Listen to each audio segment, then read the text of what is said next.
जय श्री कृष्ण।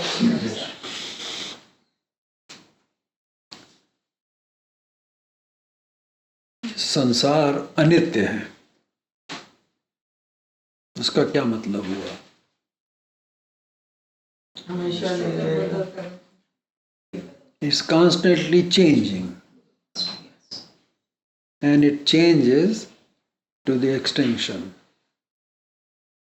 इतना चेंज करता है कि ये एक्सटिंक्ट हो जाता संसार, फिर से नया बनता है। तो जो भी कुछ बनता है, यहाँ का नियम है, जो भी कुछ बनता है वो टूटता भी है। ऐसी कोई चीज नहीं जो टूटेगी नहीं। संसार को रचा गया तो उसका विघटन भी होना ही है, लेकिन रचना और संहार इसके बीच में जो समय है वो हमें मिलता है कर्म करने के लिए। और कर्म केवल मनुष्य शरीर में आकर ही करा जा सकता है। पशु पक्षियों के लिए कहा गया पश्यन्ति, वो केवल देखते ही हैं, उनकी समझ में ज्यादा नहीं होती है।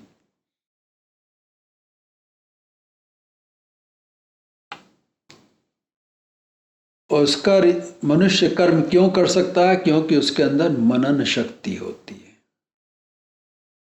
जब मन पूर्ण रूप से विकसित होता है तभी मन के अंदर विचार आता है, विचार करा जा सकता है। वैसे तो सभी प्राणी अपने अपने फल भोगने के लिए जन्म लेते हैं,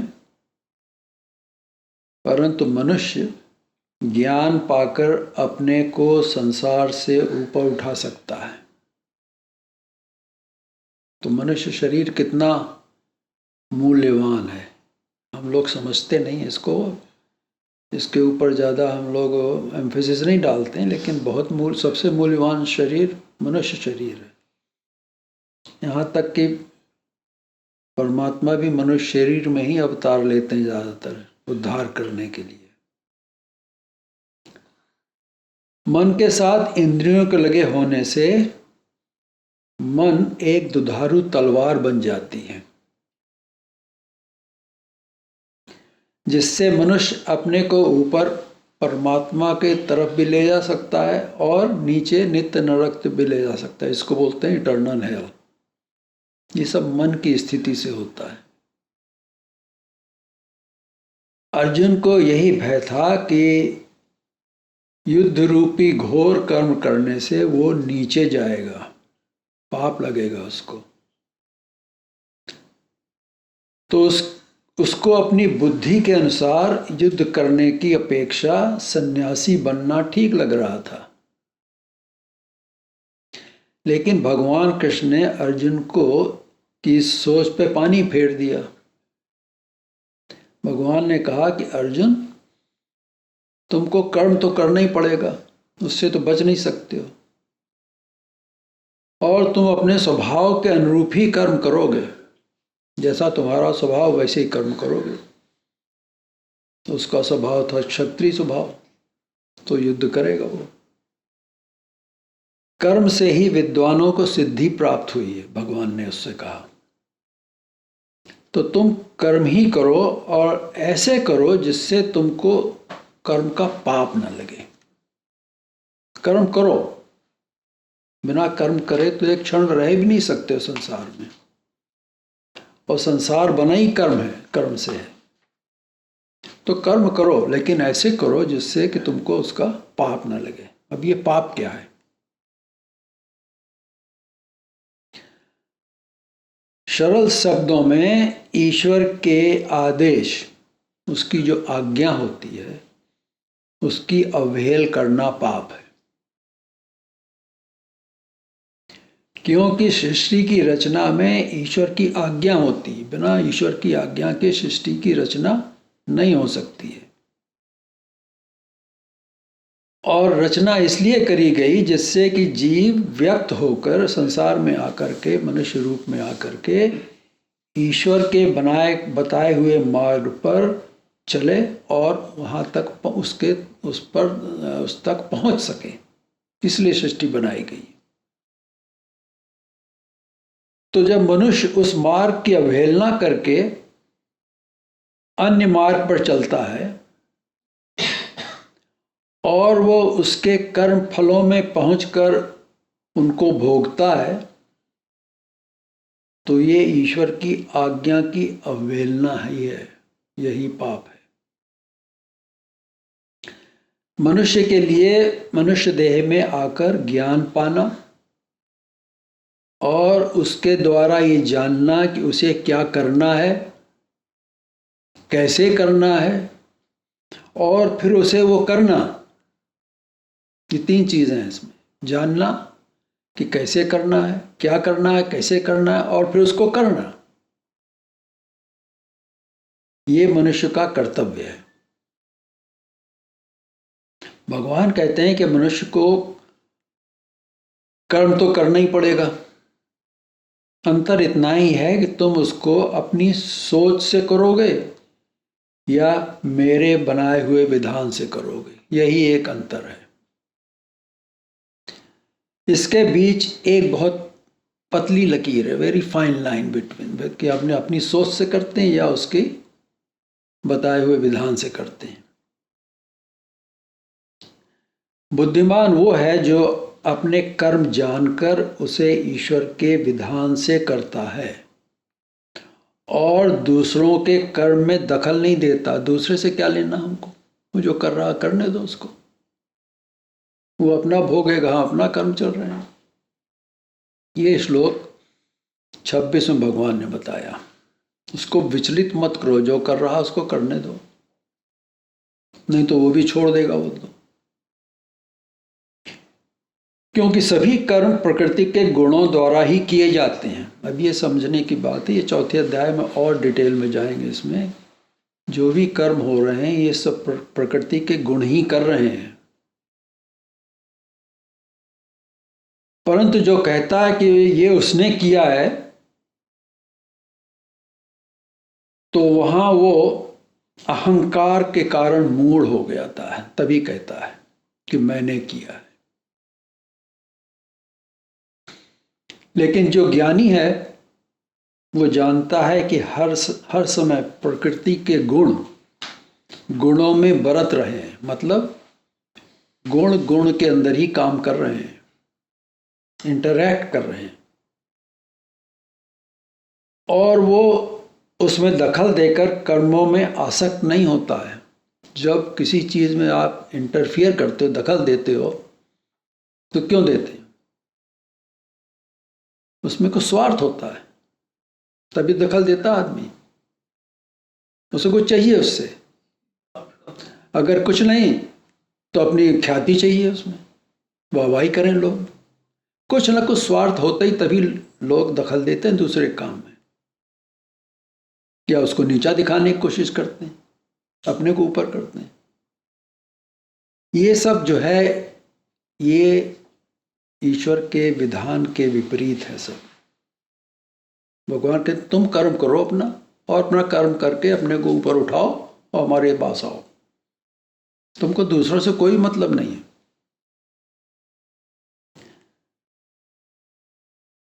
तो ये श्लोक 28 में निकला इस निष्कर्ष। अब आते हैं इसी श्लोक को थोड़ा और आगे लेते हैं। कहते हैं तत्त्ववित्त महाबाहो, तत्त्ववित्तु महाबाहो गुणकर्म विभागयोः गुणागुणेषु वर्तन्त इति मत्वा न सज्जते। भगवान कहते हैं कि अर्जुन, तत्त्ववित्त, जो तत्व को जानने वाला है,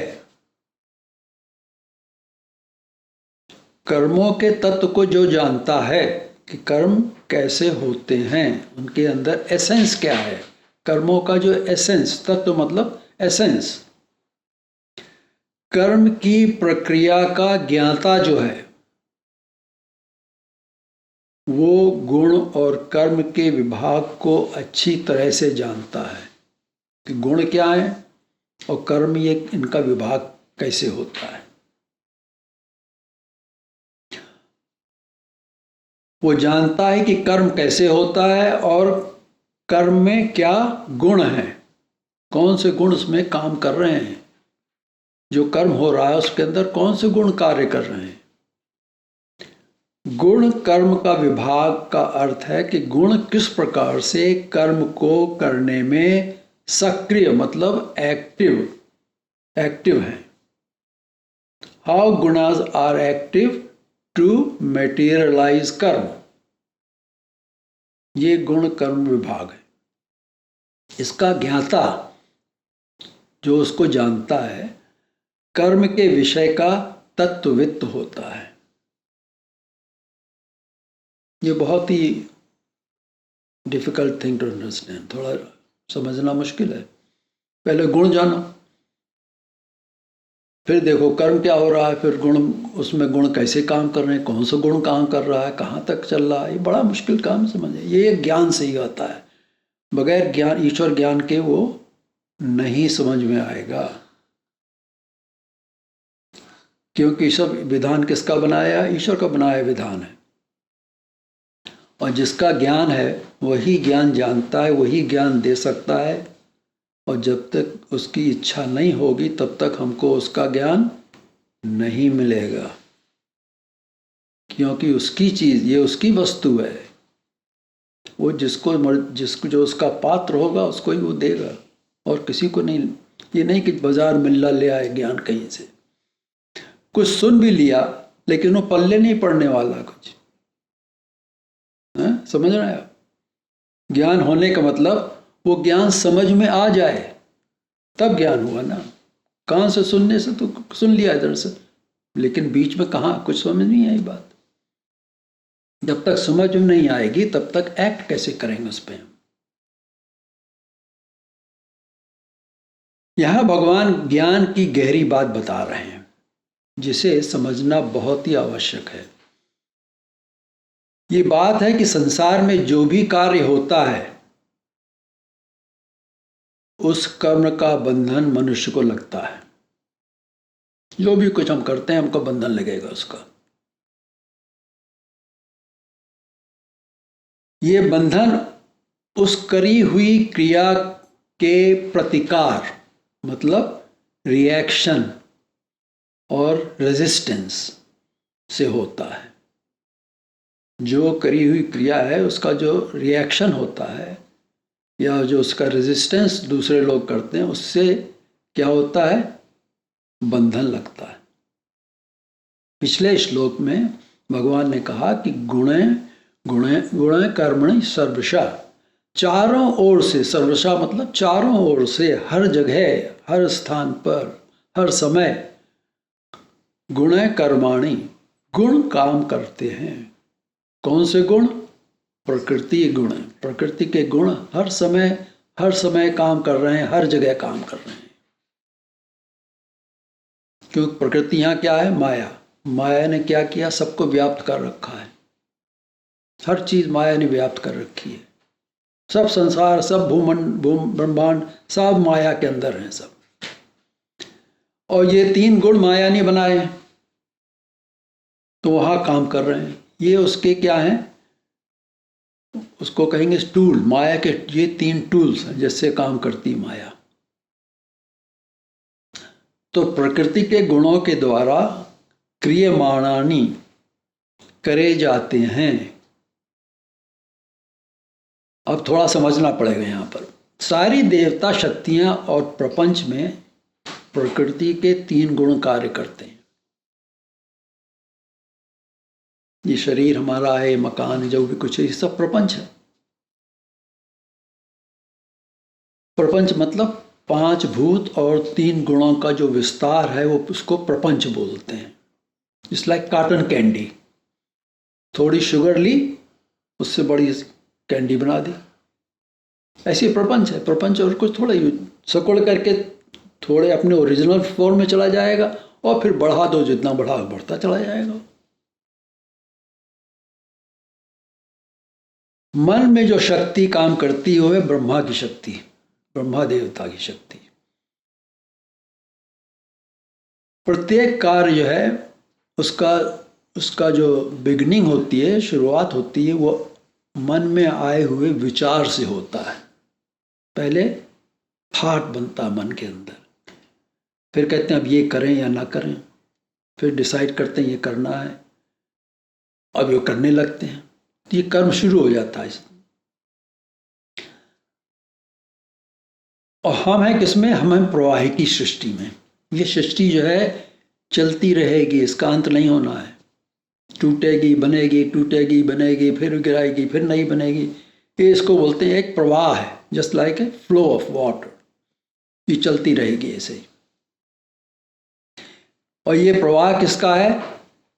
सृष्टि में जो कर्म के प्रवाह से चल रही है।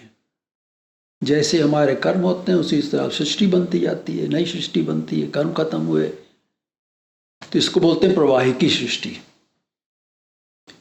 इसलिए ऐसे कहते हैं सृष्टि का रचयिता कौन है? ब्रह्मा। ब्रह्मा में सृष्टि रचना की शक्ति तो नहीं है, रचना और संहार तो प्रकृति ही करती है, लेकिन ब्रह्मा की शक्ति मन में काम करती है।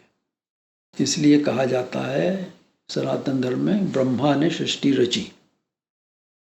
ब्रह्मा नहीं रची सृष्टि, लेकिन ब्रह्मा की शक्ति मन के अंदर काम करती है, और मन के अंदर जो विचार आते हैं उसी से सृष्टि बनती है। कर्म बनते हैं, उससे सृष्टि आगे बढ़ती है, फिर उसका विघटन होता है, फिर चलती रहती है। तो श्लोक 27 में कहा कि प्रकृति के गुणों के द्वारा सारे कर्म करे जाते हैं। समझ में आ रही बात? काम कौन कर रहा है? प्रकृति के गुण,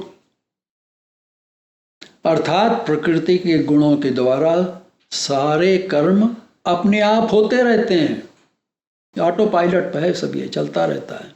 सुबह होगी, शाम होगी, दोपहर होगी, गर्मी होगी, ठंडक होगी, ये सब प्रकृति गुण कर रहे हैं। लड़ाई झगड़े होंगे, चलता रहता है। ये भूख लगेगी, प्यास लगेगी, फिर भूख लगेगी, फिर यही चलता रहता है। ये सब प्रकृति के गुण कर रहे हैं, और कुछ नहीं है। जैसे पीछे खीर का उदाहरण लिया था, उसमें जो द्रव्य लगते हैं उनके गुण हैं जो उसमें काम कर रहे हैं। लेकिन थोड़ा बनाने वाली की कुशलता का भी महत्व उसमें था, कि कितनी तेज आग में कितनी देर तक पकाना, ये सब बातें जो हैं देखी हमने। लेकिन जब कोई किसी कार्य के लिए कहता है कि ये मैंने किया, तो वहां उसका अहंकार आ गया। और वो क्या हो गया? अहंकार वशीभूत हो गया। अहंकार ने उसके ऊपर कंट्रोल कर लिया। उससे क्या हुआ? वो अहंकार विमूढ़ आत्मा कहलाता है। वो मूढ़मती हो गया, मूर्ख बन गया। वो झूठ पे चल रहा है। अहंकार वो है जिसमें कोई अपनी महत्ता दर्शाता है, अपने को दिखाना, हमने किया, ये देखो, अपने की इंपॉर्टेंस दिखाना चाहता है। ये अहंकार का प्रतीक है। महाभारत में दुर्योधन का और रघुकुल में कैकेयी के अवगुण ने कहा कि मैं भी कुछ हूं, है कि नहीं? रामायण में जो रघुकुल में कैकेयी ने कहा मैं कुछ हूं, मैं करके दिखा देती हूं, मेरा बेटा बनेगा राजा, राम को वनवास करा देते हैं। और रावण ने भी, और महाभारत में दुर्योधन ने भी यही कहा। ये इनके अहंकार काम कर रहे थे, क्योंकि मैं कुछ भी हूं उसको कोई पूछता नहीं था, उनकी कोई वैल्यू नहीं थी। रघुकुल में वैल्यू किसकी थी? राम की माता कौशल्या की, सबसे बहुत ज्यादा वैल्यू थी उनकी। तो भगवान कहते हैं कि जिसकी आत्मा अहंकार वश स्थिर नहीं है, अहंकार से क्या हुआ? आत्मा स्थिर नहीं रही, अब वो विचलित हो जाती है। वो क्या कहता है? अहम कर्ता इति मन्यते। वो मानता है, मन्यते मतलब वो मानता है, कहता ही नहीं, मानता है कि मैं करता हूं, ये मैंने किया है। Don't you know I did this. ये उसका अहम भाव है जो उसे ये मनवाता है। अहंकार उससे कहलाता है, कहो फुटो। ये अहंकार विमूढ़ हुई आत्मा है। यहां आत्मा किसको कहा गया? मन के लिए कहा गया।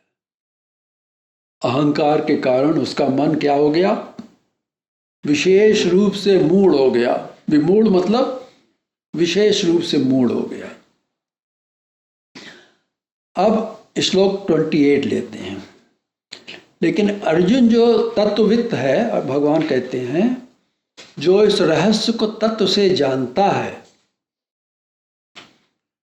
कि रहस्य को गुण कर्म विभागियों, गुण विभाग और कर्म विभाग से आत्मा को अलग जानना, इसका तत्व से जानना है। समझ में आई? नहीं आई? फिर से कहते हैं, तत्ववित्त जो इस रहस्य को तत्व से जानता है। क्या जानता है? किस रहस्य को जानता है? गुण कर्म विभागियों, गुण विभाग और कर्म विभाग, दो डिपार्टमेंट्स हो गए, दो कंपार्टमेंट्स हो गए। गुण का कंपार्टमेंट ले लो, एक कर्म का ले लो। कर्म हो रहा है लेकिन कर कौन रहा है? गुण कर रहे हैं। ये दो अलग अलग चीजें हैं ना, एक गुण है और एक कर्म है। तो कर्म कर कौन रहा है? गुण कर रहे हैं। तो ये विभाग हो गया, इनका डिवीजन हो गया। ये अलग अलग डिपार्टमेंट्स हैं। गुण विभाग और कर्म विभाग से आत्मा को जो अलग जानता है, आत्मा मतलब जो मन हमारा है, उसको जो अलग जानता है कि मेरा मन जो है वो गुण और कर्म के से अलग है। ये अब समझ में आई बात? ये गुण कर्म विभाग, ये मतलब यहाँ जो ये जानता है वो तत्ववित्त होता है। वो जानता है तत्व, एसेंस क्या है इसमें, कि ये गुण काम कर रहे हैं, ये कर्म हो रहा है, लेकिन मैं इनसे अलग हूं। उसमें वो अपने को नहीं लगाता है। अगर उसने अपने को लगा दिया उसमें तो अहंकार आ गया उसमें। अब समझ में आई बात? नहीं तो फिर बताएं। नहीं आई? आ गई।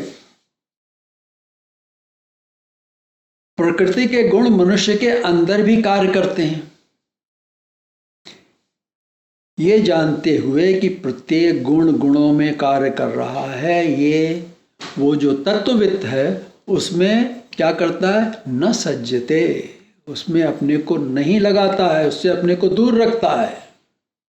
वो देख रहा है, दृष्टा बन गया, देख रहा है कि ये हो रहा है, ये गुण यहाँ काम कर रहे हैं, ये कर्म हो रहा है, मुझको इससे कुछ लेना देना नहीं।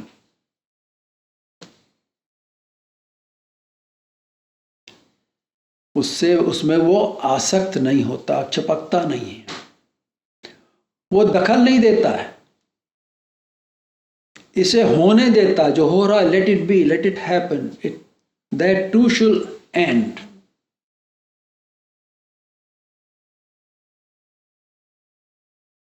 और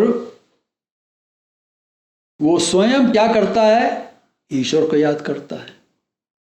While this is happening, he is watching गुण और कर्म, गुण कर्म कर रहे हैं, और वो अपने को उनसे अलग करता। कैसे करता है? वो अपना मन ईश्वर में लगा देता है। वो इस परमात्मा को याद कर रहा है, क्योंकि परमात्मा इन सबसे अलग है। और जब उसने अपने को परमात्मा से जोड़ दिया, उस समय वो उनसे अलग हो गया। वो गुण कर्म कर रहे हैं, करने दे रहा है, he doesn't bother about it। वो अपना चुपचाप परमात्मा को याद कर रहा है। वहां न गुण काम करते हैं न कर्म काम करते हैं। जहां परमात्मा आ गया, वो उसकी क्या बन गई? उसने परमात्मा को अपना शील्ड बना लिया। जरा मुश्किल है समझना। समझ में आ रही बात? तो पहली बात तो यह परमात्मा को जानना पड़ेगा, परमात्मा क्या है। फिर जानना पड़ेगा कैसे उसको याद किया जाए, है कि नहीं? नहीं तो कैसे याद करेगा। ये ज्ञान है, जो ये जानता वो ज्ञानी हो जाता कहलाता है। तभी वो उस ज्ञान की शक्ति से, उस परमात्मा की शक्ति से गुण तो बड़े ऊंची चीज है, उसकी शक्ति बहुत है, माया की शक्ति है वो तो। और जो कर्म हो रहे हैं गुण के कारण, उससे अपने को दूर रख सकता है। बीच में वो एक शील बना लेता है, हमको यहाँ नहीं, न यहाँ गुण काम करेंगे न कर्म, हम इनसे अलग है, अपने को रख सकते हैं। जब तक उस परमात्मा को याद करता रहेगा ठीक से, विधि पूर्वक, तो वो इनसे दूर रहेगा। क्योंकि वहां न गुण जा सकते हैं न कर्म हो सकता, वो कुछ होता ही नहीं। वो तो गुणातीत है।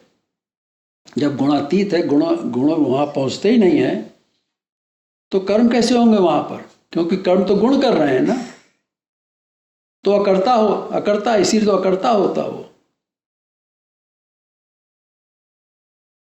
वो ज्ञान के बल से सब कुछ जानकर उनसे अलग हो जाता है। शक्ति किसकी है? ज्ञान की शक्ति। तो ज्ञान की शक्ति को वो अपने प्रयोग में लाता है और अपने को इन सबसे अलग रखता है। ये ज्ञान का प्रभाव है। इसलिए ज्ञान, तभी कहा ना, ज्ञानान दग्ध कर्माणम, इसी से तो होता है। इसी धारणा को लेते हुए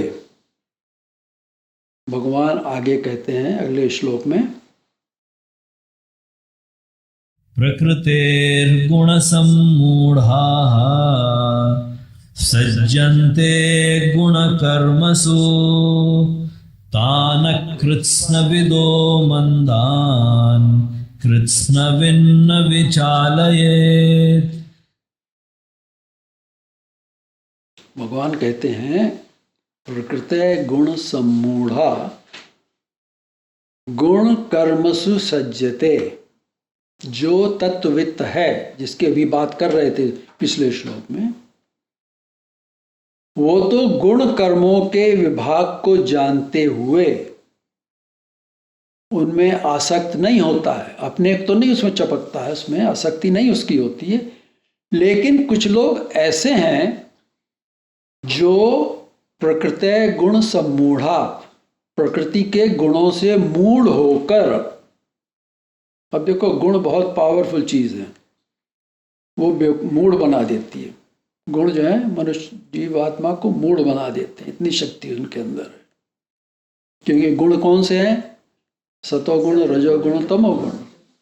अब पता नहीं कौन सा गुण कहाँ कितनी मात्रा में काम कर रहा है, किस लेवल पर काम कर रहा है, लेकिन वो तमोगुण मूढ़ बनाएगा, रजोगुण भी मूढ़ बना देगा।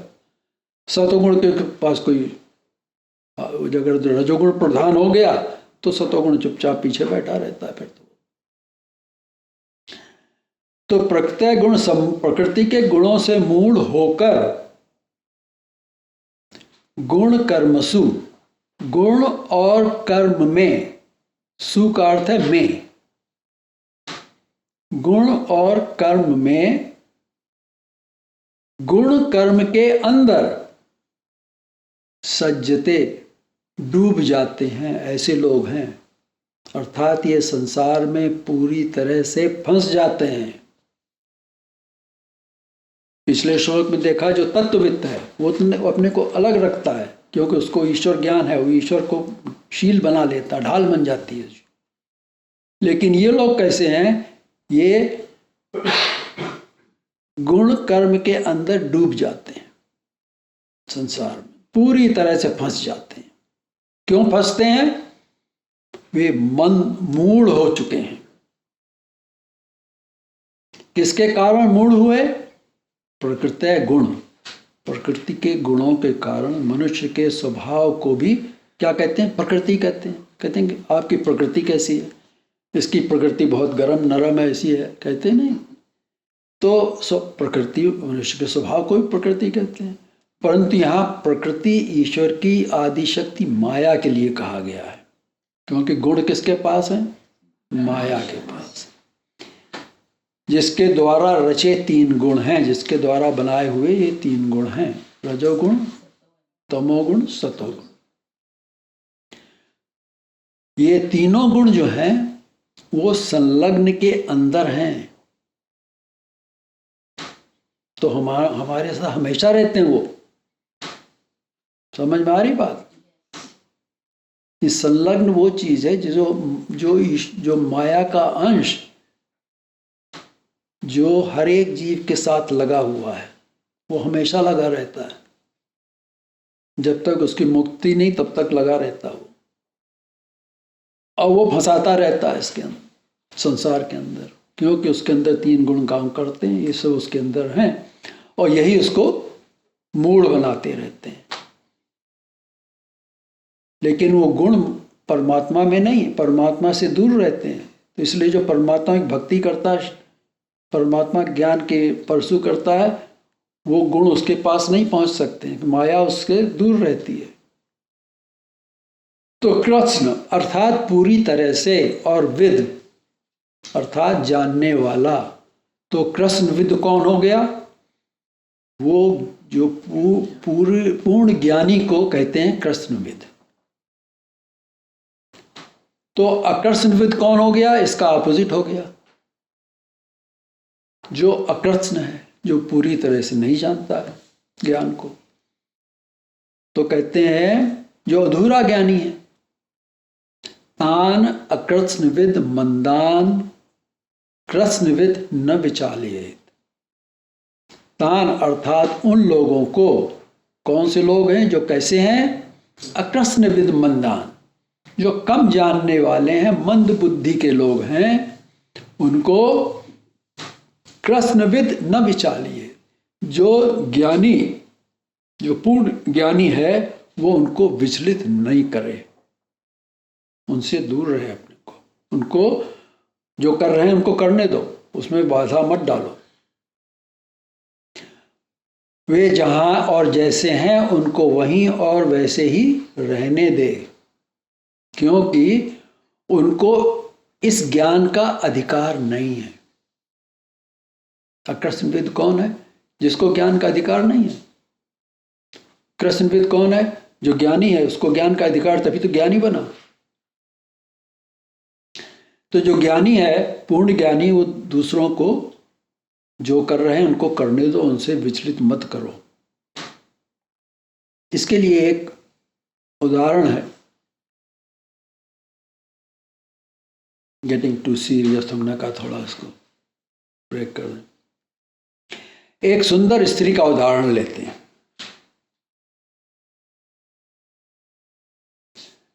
उसकी सुंदरता क्या है? प्रकृति की दी हुई सुंदरता है, उसकी अपनी थोड़ा ही है। वो तो प्रकृति ने उसको दी है सुंदरता, सुंदर बना दिया उसके शरीर को। समझ आ रही बात? अब कुछ लोग जिनमें प्रकृति का रजोगुण काम कर रहा है, जरा ध्यान दीजिएगा, जो रजोगुण जिसके अंदर काम कर रहा है, उनको वो रजोगुण उस स्त्री की सुंदरता पर मुग्ध कर देता है कि नहीं? दो लोग खड़े हैं, एक के अंदर रजोगुण है, एक के अंदर सतोगुण है। स्त्री वही है जिसके अंदर रजोगुण कार्य कर रहा है। अभी देखा ना गुण कैसे काम करते हैं? काम कौन कर रहा है? गुण। यहां रजोगुण कार्य कर रहा है उसके अंदर, क्योंकि उसके अंदर रजोगुण प्रधान है। वो कार्य क्या कर रहा है? उसको उसके अंदर सुंदरता दिखाई दे रही है, उस पर मुग्ध हो जाता हो। तो मुग्ध हो गया, क्या मतलब हुआ? मूड बन गया कि नहीं बन गया? तो रजोगुण ने उसको क्या किया? मूड बना दिया। जो सतोगुणी है उसको फर्क नहीं पड़ता, वो कहता है ठीक है, प्रकृति का गुण उसमें काम कर रहा है, हमको इससे कोई मतलब नहीं, लेना देना नहीं। तो उसको नहीं कुछ कर सकती है गुण, जो उसकी सुंदरता है। लेकिन इधर जो है, इसने इस रजोगुण के कारण वो उसमें फंस जाता है। इस तरह से गुण कार्य करते हैं। तो और वो व्यक्ति उस सुंदरता में डूब जाता है। यही नहीं कि उसको कहता नहीं, टोटली इमर्स इन इट, उसको फॉलो, उसको वो परसू करना चाहता है, फिर वो ये हालत हो जाती है, इस तरह से मुग्ध हो जाता है। लेकिन वो तो परिणाम ये हुआ कि वो व्यक्ति उस स्त्री के अधीन हो गया। पुराने जमाने में राजा लोग रखते थे ऐसी सुंदर स्त्रियों को जो दूसरे राज्य के अधिकारी आते थे उनको मुग्ध कर देती थी, कि उनके अंदर ये गुण उनको सिखाया जाता था। समझ रहे हैं आप? जिससे कि उनकी सीक्रेट्स पता लग जाए। तो कितना इसका परिणाम क्या हुआ, वो उसके अधीन हो जाता है। लेकिन वो अधीन किसके हुआ? वो प्रकृति के उस गुण के अधीन हुआ जिसने उसको सुंदरता दी। उस स्त्री का अधीन नहीं हुआ, उसके गुण जो उसके अंदर काम, जिसने उसको सुंदरता दी, उसने इसके रजोगुण में इंटरैक्ट करके इसको अधीन कर दिया। समझ आई बात? Very dangerous.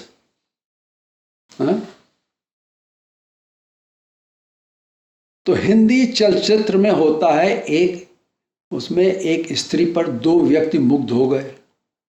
इंडियन मूवी होता नहीं, वहां एक को कहते नायक और दूसरे को कहते खलनायक। है कि नहीं? यही बात तुलसीदास ने रामचरितमानस में की। वाल्मीकि रामायण को उन्होंने बदल दिया। वाल्मीकि रामायण में परशुराम तब आते हैं जब राम धनुष तोड़ चुके होते हैं, लेकिन रामचरितमानस में परशुराम धनुष टूटने के पहले ही आ जाते हैं। ये तुलसीदास ने किया, चेंज कर दिया, क्योंकि उन्होंने भरत नाट्य शास्त्र के अनुसार रामचरितमानस को रचा। अगर आपको उसमें कुछ संशय हो तो वाल्मीकि रामायण पढ़ के देख लीजिएगा, आपको दिखा देंगे। उसमें हम उसको ऑथेंटिकेट करके तब बताते हैं आपको। तो और राम से लड़ते हैं आकर के, कौन लड़ता है? परशुराम। तो तुलसीदास ने परशुराम को खलनायक बना दिया, और जब परशुराम हार जाते हैं तब सीता राम के गले में वरमाला डालती हैं। फॉलोइंग में? तुलसीदास ने रामचरितमानस में भरत नाट्य शास्त्र पर उसको लिखा। तो नाट्य शास्त्र में है कि जब तक नायक को वीर नहीं बनाओगे तब तक जो नायिका है वो नायक को नहीं चाहेगी। ये उस नाट्य शास्त्र में रूल है। तो तुलसीदास ने क्या किया? तो नायक को वीर बनाने के लिए खलनायक को ले आते हैं, जो नायक के साथ लड़ता है और नायक जीत जाता है। अब समझ आ रही बात आपकी? ये सब स्टोरी ऐसी लिखी जाती है। तो तुलसीदास ने विवाह के पहले राम को बहादुर दिखाने के लिए कहानी को बदल दिया। वैसे खलनायक तो था रावण, असली खलनायक तो रावण था ना। अगर उसको पहले ले आते तो क्या होता? कथा समाप्त हो जाती, वहीं रुक जाती, खत्म हो गई कथा, आगे बढ़ती नहीं कहानी। तो परशुराम को पहले ले आओ और रावण को आगे कर दो, आगे बढ़ा दो उसको, तो कहानी और लंबी हो जाएगी। तो ये इस तरह से काम होते हैं। अब श्लोक पर आते हैं। कहते हैं प्रकृति के गुणों, कौन से गुण हैं? सत्व, रज और तम। इनसे सुंदरता, कुरूपता आदि होते हैं। तो जो आकर्षणविद है, जो अधूरा ज्ञानी है, जिसको थोड़ा ही सा ज्ञान है, वो गुणों से मोहित होकर मूढ़ हो जाता है। मूढ़ जानते हैं क्या होता है? डिल्यूजन। और उदाहरण में सुंदरी के लिए लड़ाइयां करने लगे। ओके, मूढ़ हो गए, फिर लड़ने लगे। तो हम कह सकते हैं कि महाभारत का युद्ध द्रौपदी को लेकर हुआ और क्लियोपैट्रा को लेकर भी युद्ध हुआ। ये सब युद्ध ऐसे ही हो गए। दूसरी ओर है धन संपत्ति। एक तरफ तो ब्यूटी आ गई, दूसरी ओर क्या होता है? धन और संपत्ति। कई लोग द्रव्य के अधीन हो जाते हैं, पैसे के अधीन हो गए, पैसा आ गया, वाह। तभी तो दिवाली में घर के बाहर दिए जलाए जाते हैं। लक्ष्मी आओ तो, लेकिन उल्लू को बाहर छोड़ करके आओ, कि उल्लू को लाइट नहीं अच्छी लगती है। तो द्रव्य भी प्रकृति का गुण है। तो ये हुए, क्या हुए ये दो चीजें? एक हुआ काम, सुंदरता, ये काम पैदा करता है, और द्रव्य लोभ पैदा करता है मनुष्य के अंदर।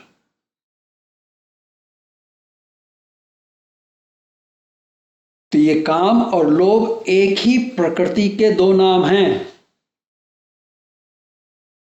मनुष्य की प्रकृति लोभ ही, जो लोभ है वही काम भी है। ये रजोगुण से उत्पन्न होते हैं। अब किसी से कहो दुनिया कैसे चलती है, कहेंगे इट रन्स ऑन ग्रीड। वो सही कह रहे हैं, झूठ नहीं बोल रहे हैं। The world runs on greed. जड़ के प्रति जो इच्छा होती है उसको कहते हैं लोभ, ग्रीड। और जो चेतन के प्रति जो इच्छा पैदा होती है उसको कहते हैं काम।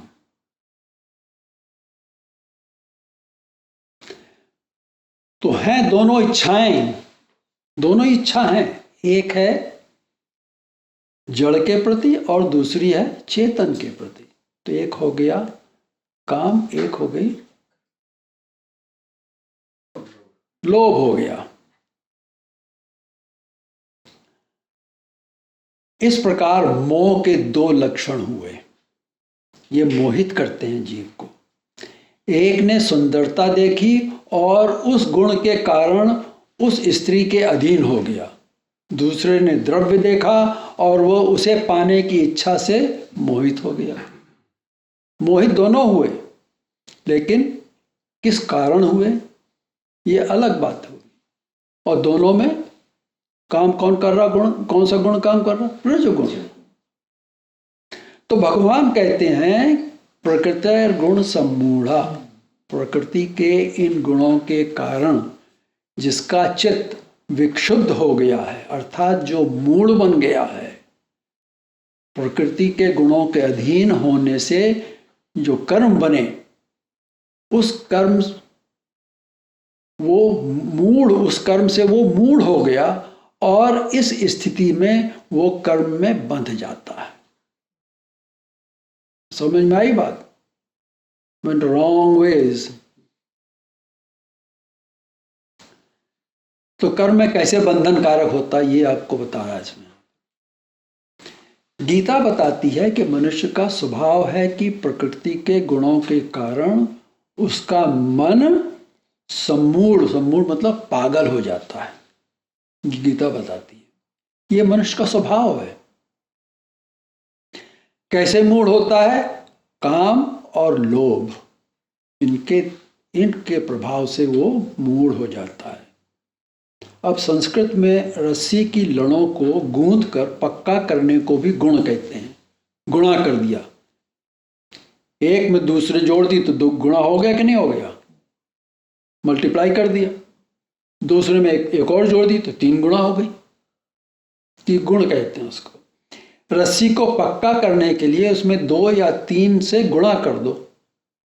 एक स्ट्रैंड है, उसमें एक और जोड़ दो तो और पक्की हो जाए, एक और जोड़ दो और पक्की हो जाएगी। तो क्या किया? गुणा कर दिया।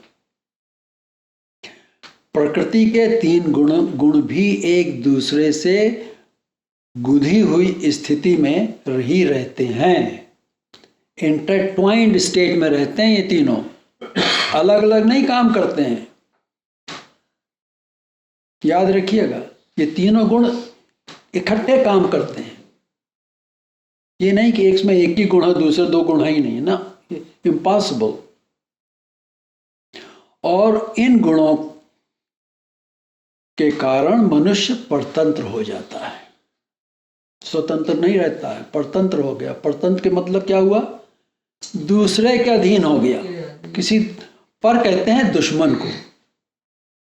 तभी कहते हैं पराधीन सपने सुख नाही। दुश्मन के अधीन होके सपने में भी सुख नहीं मिलता है, तो पर कहते हैं दुश्मन को। तो यहां परतंत्र किसके हो गए? किसका तंत्र यहां काम करने लगा? पर का। दुश्मन का तंत्र उसके ऊपर काम करता है, तो इसको परतंत्रता बोलते हैं।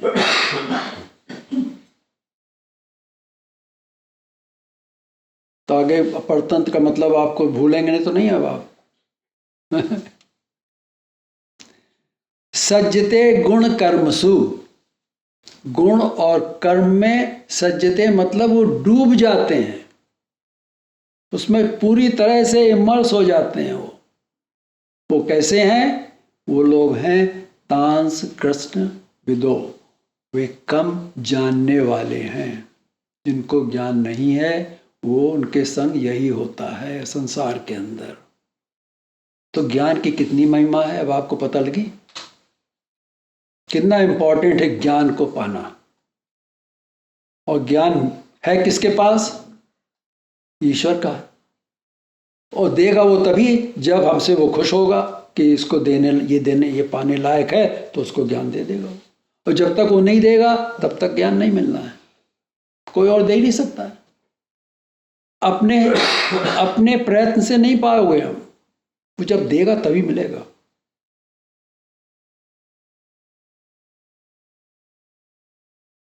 तो एक जो बिल्कुल नहीं जानते हैं, 3 तरह के लोग हो गए अब यहां पर।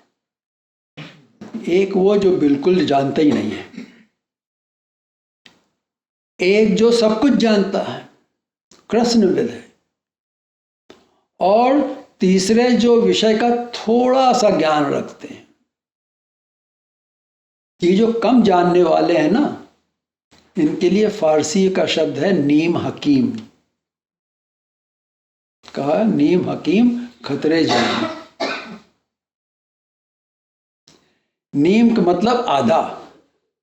जो आधा न होता है ना ज्ञानी, वो खतरनाक होता है। जो बिल्कुल नहीं जानता और जो पूरी तरह से जानता है, उनको तो समझाया जा सकता है। You can reason with them, उनको समझा भी सकते हो। लेकिन जो आधा जानता है उसको समझाया नहीं जा सकता है। नीति शतक, ये भर्तृहरि ने 3 शतक लिखे। उसमें एक है नीति शतक, एक है वैराग्य शतक, और एक और है शतक। तो 3 शतक 100 श्लोक है हर एक उसमें। तो उसमें वो कहते हैं, नीति शतक में कहते हैं, नीति जो है ये राजाओं के लिए थी, वो भी राजा ही था भर्तृहरि भी। और एक है श्रृंगार शतक। वो कहते हैं कि an ignorant man can be easily entertained। जो इग्नोरेंट है उसको ठीक से समझा सकते हो। A man specialized in some talent can be entertained more easily। जो ज्ञानी है उसको ज्यादा आसानी से समझा सकते हो। But even Lord Brahma cannot satisfy a person whoever has very little knowledge yet acts arrogant and intelligent. समझ में आई बात? तो ये तीन तरह के लोग हो गए, एक बिना ज्ञान वाला, एक थोड़े ज्ञान वाला और एक पूर्ण ज्ञान वाला। इनमें जो थोड़ा ज्ञान वाला है उसको भगवान ने कहा अकृत्स्नविद। इसका उल्टा होता है कृत्स्नविद। निकाल दो तो पॉजिटिव हो गया, जो पूरी तरह से जानता है। तो यहां भगवान कह रहे हैं कि जो अकृत्स्नविद मंदान, जो कम जानने वाले मंद बुद्धि वाले लोग, मूढ़ जो लोग हैं, उनको कृत्स्नविद न विचालिए। जो पूर्ण ज्ञानी है विचलित न करे। अब यहां पहले क्या बताया, ब्रह्मा भी नहीं उनको समझा सकता तो तुम कौन हो भाई?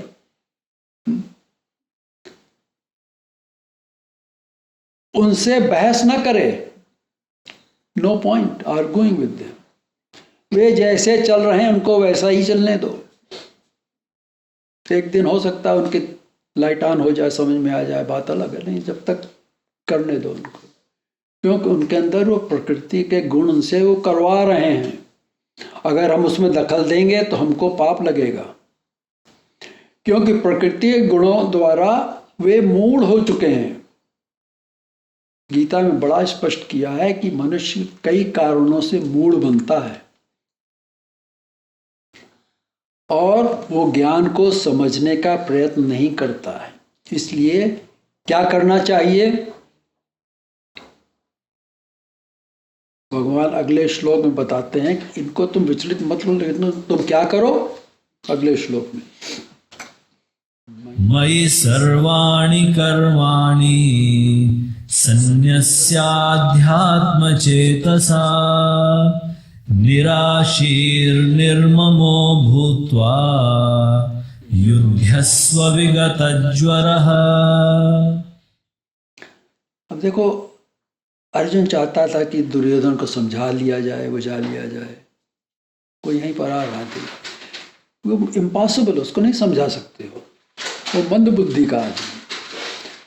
तो इस श्लोक को हमें जो है ठीक से विस्तार में समझना है। अभी तक जो बताया कि मनुष्य प्रकृति के गुणों से, धर्म से, सर्व ज्ञान से और अहंकार से, इन चार तरह से मूढ़ होकर जो कर्म करता है उससे वो बंधन में पड़ जाता है। समझ गए?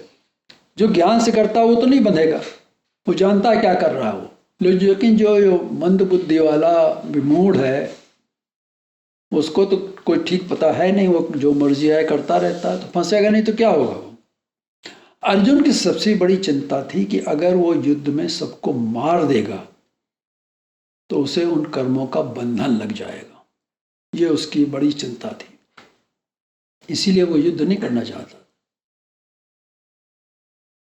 और वो उन बंधनों से फिर निकल नहीं पाएगा, इतना बंधन लग जाएगा उसके लिए, वो निकल नहीं पाएगा। तो इस श्लोक में भगवान श्री कृष्ण ने ऐसे तरीके बताए जिससे मनुष्य कर्मों के बंधन में नहीं पड़ता है। ये ध्यान देना चाहिए। कुछ थोड़ा लंबा है। भगवान अर्जुन से कहते हैं भाई ठीक है, तुम बंधन में नहीं पड़ना चाहते, तुम ऐसे करो फिर। मयि सर्वाणि कर्माणि सन्न्यस्य अध्यात्म चेतसा। ये अध्यात्म चेतस क्या है? इसमें तीन भाग हैं। इस वर्ड में, ये कंपाउंड वर्ड है, इसमें तीन भाग हैं।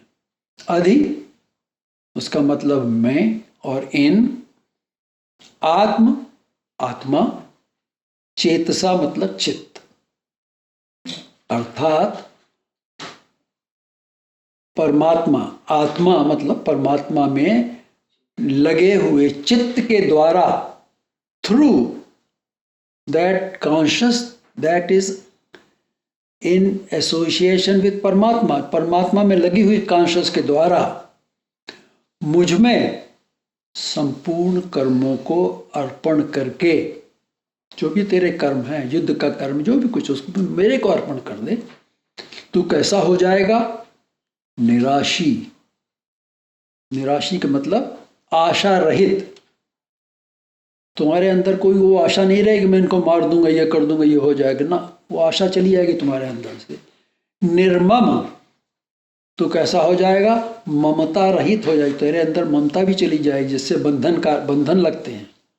और विगत ज्वर, तू संताप रहित हो जाएगा, तेरे को कोई अंदर से कुछ जलती हुई बात नहीं होगी कि ये हो जाएगा, ये हो जाएगा, कोई संताप होगा तुझको।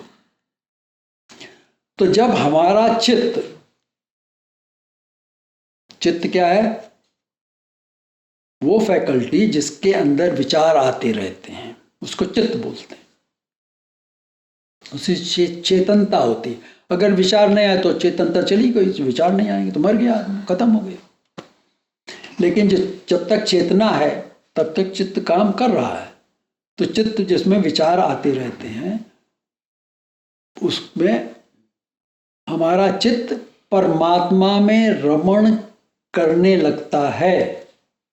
तो जब हमारा चित्त किसमें रमण के मतलब उसमें लग जाता है, किसमें लग जाता है? परमात्मा में लग जाता है। तो जब हमारा चित्त, जिसके अंदर विचार वैसे आते हैं, बजाय इसके कि उसके अंदर संसार के विचार आए, हमारा चित्त कहाँ लग गया? उस परमात्मा में लग गया। उस परमात्मा से जब जुड़ जाता है तो उसमें आशा ममता का अभाव हो जाता है। Doesn't want anything, he has no wants। उसमें कोई ममता भी नहीं है, ना उसके अंदर ममता रहती है और ना आशा रहती है। आशा किस लिए होती है? फ्यूचर में हमको कुछ चाहिए, वही तो आशा होती ना। लेकिन परमात्मा तो हमेशा फ्यूचर भी है, पास्ट प्रेजेंट सब उसमें ना, सब तो टाइमलेस है। तो फ्यूचर का सवाल ही नहीं उठता है। जब फ्यूचर सवाल ही नहीं उठता तो उसके अंदर आशा का कोई स्थान नहीं रह गया, और ममता तो है ही नहीं उसके अंदर। जिससे जब ये हो जाते हैं, जिससे कोई ताप नहीं रहता, अंदर से कोई तपन नहीं होती है, दुख नहीं होता है, अर्थात चित्त क्या हो जाता है? शांत हो जाता है। इसे थोड़ा आगे विस्तार से समझेंगे। ये तो थोड़ा सा आपको इनका अर्थ बता दिया। संस्कृत में 3 शब्द हैं, आदि भौतिक, आदि दैविक और आध्यात्मिक। इन 3 तरह के कर्म होते हैं।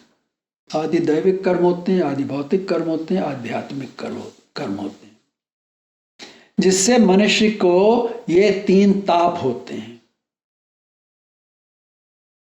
ताप मतलब पता? तपता है मनुष्य अंदर से, तपन होती है उसको। परंतु जब चित्त परमात्मा में लग जाता है, वो परमात्मा क्या है? निराशी, निर्मम, संताप रहित है। जब न आशा है और न ममता है तो संताप कहाँ रहा? खत्म हो गया संताप। तो परमात्मा कैसा है? निराशी, निर्मम और संताप रहित है। उसके अंदर कोई संताप नहीं होता है। तो उसके तीनों ताप नहीं रहते हैं। ये ताप कैसे हैं? आदि भौतिक। ये ताप 3 गुणों के कारण होते हैं। आदि भौतिक किसके कारण होते हैं? 3 गुणों के कारण होते हैं। जैसे शरीर में कुछ समस्या आ गई, चोट लग गई या कोई बीमारी आ गई, ये आदि भौतिक है। ये भूत का बना शरीर है, 5 भूतों का बना है, इसलिए ये आदि भौतिक उसके अंदर होते हैं। आदि दैविक, इसमें देवता शब्द आ गया। आदि दैविक ये ताप जो हमारे पिछले कर्मों के कारण होते हैं, दुख होते हैं। और आध्यात्मिक ये हमारी अपनी आत्मा के कारण होते हैं। अपने अंदर ही अंदर दुखी होते रहते हैं, बिना मतलब भी में दुखी होते रहते हैं। कुछ लोग ऐसे होते हैं कि नहीं होते हैं, बैठे बैठे दुखी हो रहे हैं। ये आध्यात्मिक। कभी कभी मनुष्य अंदर ही अंदर अपनी आत्मा में ही दुखी होता रहता है। मनुष्य इन 3 तापों में दिन रात जलता रहता है। ऐसा कोई नहीं मनुष्य जो नहीं जलता इसमें। ये सबको इन्होंने पकड़ रखा है। तो इस श्लोक में इस जलने को कहा गया ज्वर। जब ज्वर आता है तो क्या होता है, गर्मी जलते ही तो है ना, शरीर जल रहा है। तो इसको कहते हैं, इन्होंने कहा यहां श्लोक में ज्वर कहा गया। तो पहला तरीका है कि तुम अध्यात्म चेतस बनो। क्या करना है, अध्यात्म चेतस बनना है। अधिकतर लोग सांसारिक भोगों में ही लगे रहते हैं। ऐसा कोई बिरला ही होगा जो संसार के भोग में नहीं लगा होगा। अध्यात्म चेतस वो व्यक्ति है जिसकी वृत्ति भोगों से हट गई है। क्या समझे, कहते हैं चित्त वृत्ति, चित्त के अंदर विचार आना चित्त की वृत्ति कहलाती ना। तो इनके अंदर विचार कैसे आते हैं, भोगों के लिए, संसार के भोगों के लिए विचार आते रहते हैं। अध्यात्म चेतस वो है जिसकी वृत्ति भोगों से हट गई है। भोग के प्रति उसके मन के अंदर कोई विचार नहीं आता है, आज ये खाएंगे, कल वो करेंगे, कल वो कपड़ा पहनेंगे। ये सब भोग तो ही, और कुछ थोड़ी है।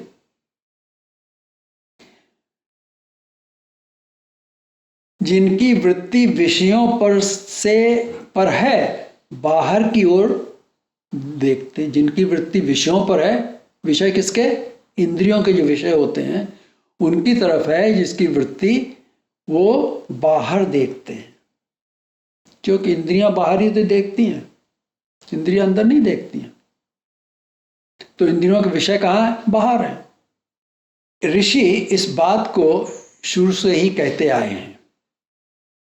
कठोपनिषद में आता है, अध्याय 2 की 4थी वल्ली में वैवस्वत नाचिकेता को कह रहा है। नाचिकेता कहानी कभी सुनी? वैवस्वत के पास जाता है, यमराज के पास जाता है, उसको बता रहा है स्वयंभू परमात्मा ने इंद्रियों, इसको कहा गया खानी, को परात्री मतलब बाहर की ओर, पर में, विषयों में। अब यहां देखो पर आ गया क्या, वही पराधीन देखा था ना, यहां पर आ गया दुश्मन के लिए। तो विषय क्या है, आत्मा के दुश्मन है। तो ये पर में, विषयों में जाने वाली रचा है। उनको कैसे रचा गया है, इंद्रियों को बाहर की ओर, पर में, विषयों में जाने वाला रचा गया है। तो इंद्रियां बाहर विषयों में जाती हैं। इस कारण मनुष्य विषयों को देखता है, जानता है, और वो आत्मा को की ओर नहीं देखता है। जो इंद्रियों के उसमें चला गया, कंट्रोल में चला गया, विषयों के कंट्रोल में चला गया, वो बाहर ही देखता, वो अंदर नहीं देखता। कोई विरला धीर पुरुष जिसे ज्ञान हो जाता है, वो इंद्रियों को मूंद कर आत्मा की ओर देखता है। वो इंद्रियों को रोक देता है और फिर अंदर अपने आत्मा में देखता है। आवृतः चक्षु, उसकी आंखें तो खुली होती हैं। आवृत चक्षु, आंखें खुली हैं, चक्षु मतलब आंखें, परंतु वो देख अंदर की ओर रहा है। लोगों को नहीं पता क्या कर रहा हो, आंखें खुली है लेकिन देख अंदर रहा हो। क्योंकि वो अमृत मोक्ष की इच्छा कर रहा है। उसकी इच्छा क्या उसको क्या चाहिए, उसको मोक्ष चाहिए, अमृत चाहिए। अमृत मोक्ष एक ही चीज है ना। जब अमृत हो गया मरेगा नहीं, फिर तो जब मरेगा नहीं तो पैदा ही नहीं फिर होगा। तो उसका आवागमन का चक्र खत्म हो गया, तो मुक्त हो गया। ऐसा कुछ धीर पुरुष कोई विरला ही होता है जिसको ज्ञान हो जाता है, वो बाहर न देखने के बजाय अंदर की तरफ देखता है। फिर आगे कहते हैं, जो पराच इंद्रियों के कारण काम की ओर, इच्छाओं की ओर, बाहर की ओर दौड़ते हैं। पराच का मतलब इंद्रियों के कारण काम की ओर, इच्छाओं की ओर, बाहर की ओर दौड़ते हैं, वे बालस्ते अर्थात बालक हैं। उनको अकल नहीं है, छोटे बालक हैं, जैसे बच्चे हैं। वे मूढ़ जन काल के विशाल जाल में फंस जाते हैं। जो बाहर की तरफ जाते हैं ना, वो काल के विशाल जाल में फंस जाते हैं। वे मृत्यु की ओर बढ़ रहे हैं। अमृत तो उसको मिलेगा जो अंदर गया, अंदर देख रहा है। लेकिन जो बाहर देखते हैं, हमको ये भी चाहिए, वो भी चाहिए, वो भी चाहिए, वो मृत्यु की ओर बढ़ रहे हैं। दौड़ते जा रहे हैं, बढ़ नहीं रहे, दौड़ते जा रहे हैं। लेकिन अत धीर, जो धीर ज्ञानी है, वो अमृतत्वम विदित्वा, अमृत तत्व को जानता है। विदित्व मतलब जो जानने वाला है, और जानता है कि वो ऊपर उठ सकता है। उसको अपनी पोटेंशियलिटी पता है कि कितना ऊपर जा सकता हो, और वो औरों की तरह अध्रुव वस्तुओं के लिए प्रार्थना नहीं करता है। अध्रुव क्या है? ध्रुव होता है ध्रुव तारा, जो अटल होता है, वो कभी एक जगह रहता है स्थिर। इसी तरह से वो अध्रुव वस्तुओं के लिए, जो ध्रुव नहीं है, उनके लिए प्रार्थना नहीं करता है। वो केवल उसके लिए प्रार्थना करता है जो डेफिनेट हमेशा रहेगी। वो ईश्वर से प्रार्थना करता है कि मुझे ध्रुव बनाओ। तो वैवस्वत कहते हैं, आगे कहते हैं कि नाचिकेता के वैराग्य और आत्म अनुराग को जानकर से खुश होकर के वो बोले कि श्रेय मार्ग अन्य है। श्रेय मार्ग जो है वो अलग है, और प्रेय मार्ग अन्य है। ये दो अलग अलग मार्ग हैं, एक श्रेय मार्ग है और एक प्रेय मार्ग है। उन दोनों में श्रेयस ग्रहण करने वाला कल्याणकारी होता है। जो ग्रहण उसको करता है उसका कल्याण हो जाता है, और जो प्रेयस अंगीकार करता है वो उद्देश्य से गिर जाता है। अभी उद्देश्य क्या आपने शुरू में देखा, उद्देश्य है परमात्मा को पाना। मनुष्य का जीवन का उद्देश्य क्या है? परमात्मा को पाना। तो यहाँ वो कह रहा है वो उस उद्देश्य से गिर जाता है। कौन? जो प्रेयस के अंगीकार करता है। प्रेयस मतलब संसार की चीजों के पीछे भागता है, वो उधर नहीं जा पाता है, क्योंकि दोनों डायमेट्रिकली ऑपोजिट हैं। श्रेयस आत्म कल्याण का मोक्ष मार्ग है, जो जप, ये कैसे होता है? श्रेयस कैसे करता है मनुष्य? कर सकता है जप, संयम, आराधना, ध्यान, भक्ति भाव और आत्मज्ञान रूप। ये इतनी तरह से है। ये फल कामना से कर्म करने वालों का मार्ग है, जिसे प्रत्ययान कहा गया है। वैवस्वत आगे कहते हैं, मनुष्य को श्रेयस और प्रेयस दोनों ही प्राप्त होते हैं संसार में, दोनों मिलते हैं संसार के अंदर मनुष्य को। धीर पुरुष मतलब जो ज्ञानी है, जो समझदार है, जो जिसके अंदर धीरज है, वो दोनों को सम्यक विचार से अलग करता है। वो सबको देखता अलग, उसको अलग अलग देखता है, ये दोनों अलग अलग कैसे हैं ये, और निश्चय से प्रेयस छोड़कर श्रेय को भी पकड़ता है, वो ग्रहण करता है। उसको पता लग जाता है, दोनों कंपेयर करता है कि कौन सा सही मार्ग हमारे लिए है, और सही मार्ग उसको पता लगा कि श्रेय मार्ग हमारे लिए सही है, वो उसको पकड़ता है।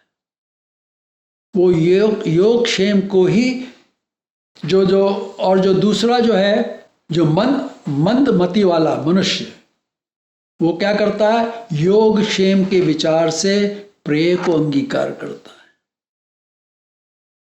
आज ये मिल जाए, कल वो मिल जाए, ये हो जाए, वो काम हो जाए, संसार की चीजें चाहता है उसको, उसे और कुछ नहीं, दुनिया समझ ही नहीं आती उसकी, मंद बुद्धि वाला है ना।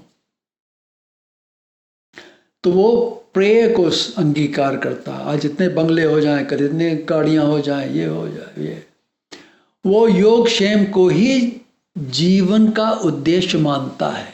उसके अंदर समझ ही ऐसी है कि संसार की वस्तुओं को पाना, उनको रखना, यही उसके लिए उद्देश्य, जीवन का उद्देश्य हो जाता है। धीर पुरुष कहता है कि प्रेय तो मिल ही रहा है। जो धीर पुरुष, देखिए समझिए इसको थोड़ा, जो धीर पुरुष है, जो ज्ञानी है, वो तो प्रेय तो मिलना ही है हमको, जो हमको मिलना वो तो मिलना है ही हमको। मुझे श्रेय की ओर बढ़कर उसे पाना चाहिए। श्रेय मुश्किल से मिलता है, श्रेय तो परमात्मा की ओर बढ़ना हो। लेकिन संसार की वस्तुएं तो मिलेंगी, जो लेकर के आए वो तो मिल नहीं, वो कहीं जाने वाली नहीं है। वो कहता है, ज्ञानी है ना, वो कहता है कि प्रेय तो मुझे मिल ही रहा है, मुझे श्रेय की ओर चलना है, उसके लिए हमको प्रयत्न करना है। तो मनुष्य अध्यात्म चेतस बनकर क्या करे फिर? इस तरह से वो क्या बनेगा? अध्यात्म चेतस बन करके उसको क्या करना पड़ेगा? नेक्स्ट स्टेप, सर्वाणि कर्माणि मयि संन्यस्य। जब तक वो अध्यात्म चेतस नहीं होगा, तब तक ये स्टेप नहीं कर सकता। वो सारे कर्मों को मेरे में, मतलब ईश्वर को अर्पण करे। अब समझ में आई बात? जब तक वो अध्यात्म चेतस नहीं बनेगा, तब तक ये सब कर्मों को ईश्वर में अर्पण नहीं कर सकता है। वो तो अपने लिए रखेगा ना, वो तो अर्पण कैसे करेगा? अब ये कर्म ईश्वर अर्पण कैसे होते हैं? इसके लिए कर्म में आसक्ति का अभाव होना आवश्यक है। जो भी कर्म वो कर रहा है, उसके अंदर कोई आसक्ति नहीं होना चाहिए, अटैचमेंट नहीं होना चाहिए कि मेरा कर्म मैं कर रहा हूं, इससे मुझको। जब आसक्ति हुई, उसके मतलब क्या हुआ? फल की इच्छा आ गई। आसक्ति किस लिए होती है? फल के लिए होती है। कर्म के लिए किसी को आसक्ति थोड़ी होती है, कर्म के फल के लिए आसक्ति होती है। तो आसक्ति का अभाव जो कर्म में होता है, इसके मतलब उसको कर्म के फल की कोई चिंता नहीं है।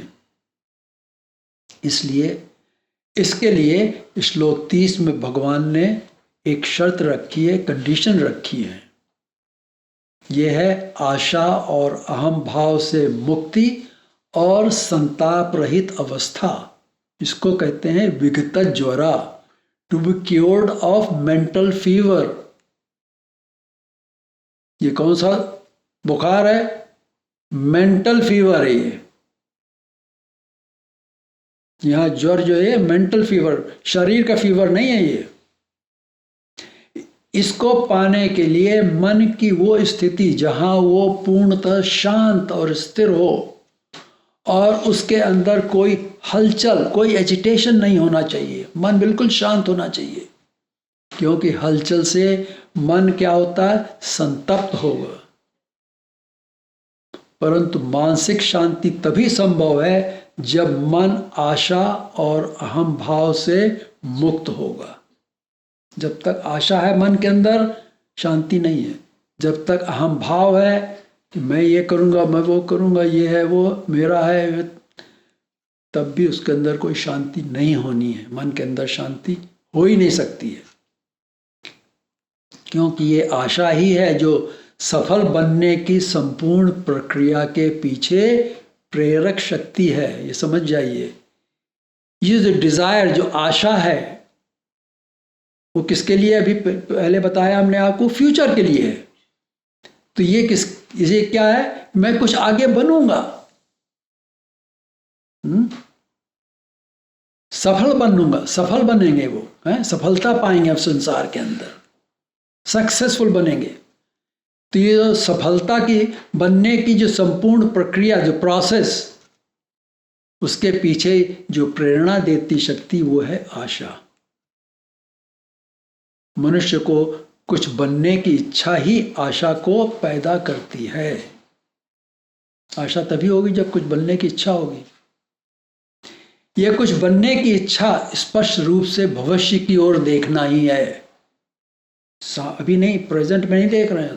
आशा भविष्य के लिए ही होती है, जो मनुष्य का अहम भाव है। जरा कुछ डिफिकल्ट टू अंडरस्टैंड। भविष्य की ओर देखना मनुष्य का अहम भाव है। इससे स्पष्ट होता है कि मनुष्य की आशा उसके अहम भाव का प्रतीक है। जो बहुत, तभी तो कहा आशा पाशतैर्बद्धा, गीता में आएगा। मनुष्य अपने को आशाओं के पाश में बांधता रहता है, तो उसको छुटकारा कैसे मिलेगा? तो यहां बता रहे हैं कि जो आशा है उसके अहम भाव का प्रतीक है। वो अहंकार में अपने को बांधता रहता है। मनुष्य का अहंकार वो है जो समय के साथ, इन टाइम, निरंतरता, कंटिन्यूटी चाहता है। नहीं समझ में आई? समझ में आई बात? नहीं आई। अब ये जब मृत्यु होती है तो क्या हुआ? डिसकंटिन्यूटी हो गई कि नहीं हो गई? राइट? लेकिन अहंकार वो है जो समय के साथ, in time, as time goes by, वो कंटिन्यूटी चाहता है, मरना नहीं चाहता है। वो जो है उसके पास वही चाहता है, उसी को आगे बढ़ाता जाए, उसी को आगे बढ़ाता। ये आशा है, ये अहम भाव है, अहंकार है, ईगो। इसी को ईगो बोलते हैं कि हम जो अभी है वो it shall continue, everlasting, it should always continue. ये अहम भाव है। लेकिन जब अहंकार तत्व के द्वारा मनुष्य भविष्य की ओर देखता है, देखेगा तभी जब उसको अहम भाव उसके अंदर काम कर रहा होगा ना।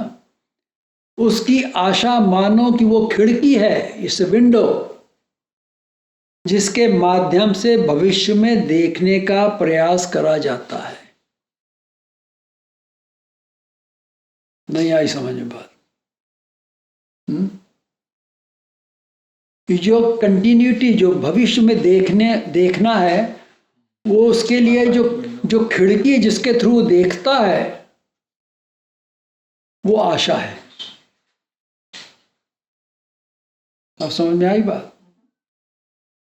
जिस डिजायर जो है, आशा है, वो एक खिड़की है जिसके थ्रू, वो झरोखा है जिसके थ्रू मनुष्य फ्यूचर देख रहा है। हमको ये करना है, वो अहम भाव उसका काम कर रहा है। इस प्रकार आशा और अहंकार एक संयुक्त घटना है, जॉइंट फेनोमेनन है। आशा और अहंकार, एक के बिना दूसरे का अस्तित्व नहीं रहता है। क्योंकि आशा खिड़की किसके लिए है? अहम भाव के लिए। फ्यूचर में प्रोजेक्ट करता है उससे वो।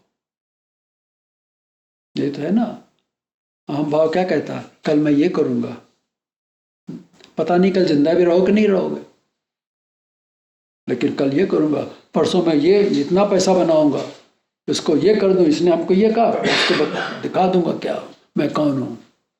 ये अहम भाव है, ये फ्यूचर की वो आशा है। ये आशा है इसके अंदर चलती रहती, मैं ये करूंगा, मैं वो करूंगा। अरे मूर्ख, तुमको पता भी नहीं कितने दिन तुम्हें रहना है। तो इस प्रकार आशा अहंकार जो है, ये क्या है? Joint phenomena. ये दे गो टुगेदर। एक के बिना दूसरा नहीं रह सकता है। तो आशा और अहंकार मनुष्य को आसक्ति से मुक्त होकर कर्म करने में बाधक बनते हैं। इसीलिए अनासक्त कर्म बड़ा मुश्किल है। हर कर्म में आसक्ति होती मनुष्य की, अटैचमेंट होता है, उसके पीछे एक आशा होती है कि ये मैं चाहूंगा उससे, उसको ये मिलना चाहिए। उसके पीछे क्या काम कर रहा है? ये 3 गुण काम कर रहे हैं। अब प्रश्न उठता है कि वास्तविक रूप में मनुष्य की आशा का आधार क्या है? What is the basis of desire in reality? वो आशा के चश्मे से भविष्य के कृत्य में शामिल होना चाहता है। आशा के चश्मे से भविष्य के कृत्य में, to indulge, he wants to indulge in future through his desire. ये बिल्कुल स्पष्ट है कि आशा अहंकार की ओर से सुरक्षा पाने का एक अटेम्प्ट है, प्रयास है। मनुष्य रूप में जीव को भविष्य का ज्ञान न होने से वो अपने को असुरक्षित मानता है। कल क्या होगा पता नहीं, इसलिए वो फील्स स्केयर्ड, असुरक्षित मानता है, अनप्रोटेक्टेड।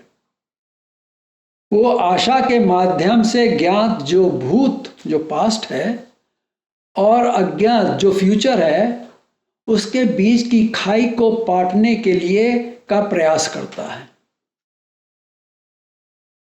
भूत जो चला गया, हो चुका है, और भविष्य जिसको पता नहीं उसको कुछ, तो उनके बीच में खाई है कि नहीं है, तो उसको पाटने के लिए वो आशा को प्रयोग में लाता है, ब्रिज बनाता है आशा से।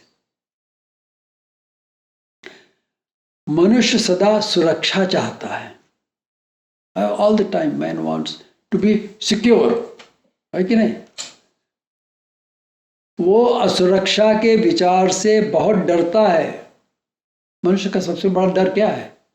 असुरक्षा। मृत्यु से क्यों मनुष्य डरता है? उसको पता नहीं आगे क्या होने वाला है, तभी तो डरता हो। अगर पता लग जाएगा कि क्या होने वाला तो उसको कोई डर नहीं है।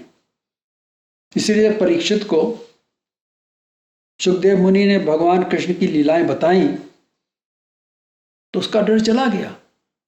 उसने कहा आप तक्षक काटो हमको। उसको कोई डर, मृत्यु का डर खत्म हो गया था उसका। लेकिन साधारण मनुष्य मृत्यु से डरता है। अरे मैंने जोड़ रखा है, इसका क्या होगा, कौन ले जाएगा, क्या करेंगे ये? अरे क्या, मर जाओगे तो चले गए तो क्या फर्क पता कौन क्या करेगा? देखने तो आओगे नहीं क्या हो रहा है यहाँ पे, बिला मतलब ही।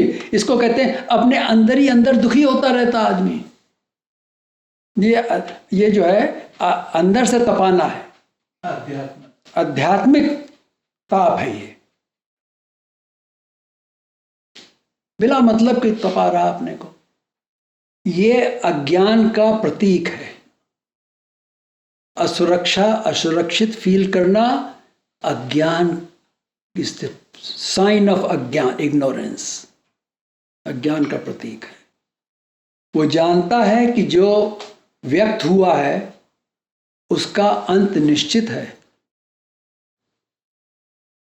फिर भी वो निरंतरता चाहता, कंटिन्यूटी चाहता है।